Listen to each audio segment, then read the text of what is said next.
വെറൈറ്റിയും ടേസ്റ്റും ആയിട്ടുള്ള ഒരു പരിപ്പ് കറിയാണ് ഇന്ന് തയ്യാറാക്കുന്നത്.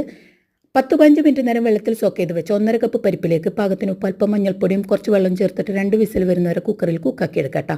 2 പഴുത്ത തക്കാളി, 2 സവാള, 4-5 പച്ചമുളക്, 1 ടേബിൾ സ്പൂൺ ഇഞ്ചി വെളുത്തുള്ളി പേസ്റ്റ് മാറ്റി വെക്കാം.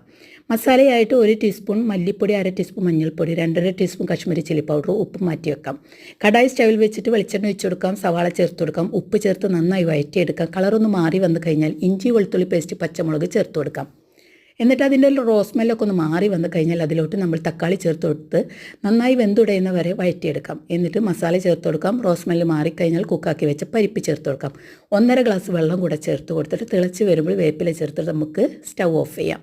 ഇനി താളിപ്പിനായിട്ട് പാൻ സ്റ്റൗവിൽ വെച്ചിട്ട് നെയ്യോ ബട്ടറോ ചേർത്ത് കൊടുക്കാം. അതിലോട്ട് കടുക് പൊട്ടിക്കാം. വെളുത്തുള്ളി, ചുവന്നമുളക്, വേപ്പില ചേർത്ത് കൊടുക്കാം. 1/2 ടീസ്പൂൺ നല്ല ജീരകം, 1/2 ടീസ്പൂൺ കാശ്മീരി ചില്ലി പൗഡറും ചേർത്ത് ഇതിലേക്ക് ഒഴിച്ചു കൊടുക്കാം. മല്ലിയിലയും കൂടെ ചേർത്ത് കൊടുക്കാം. അടിപൊളി കറിയാണ്.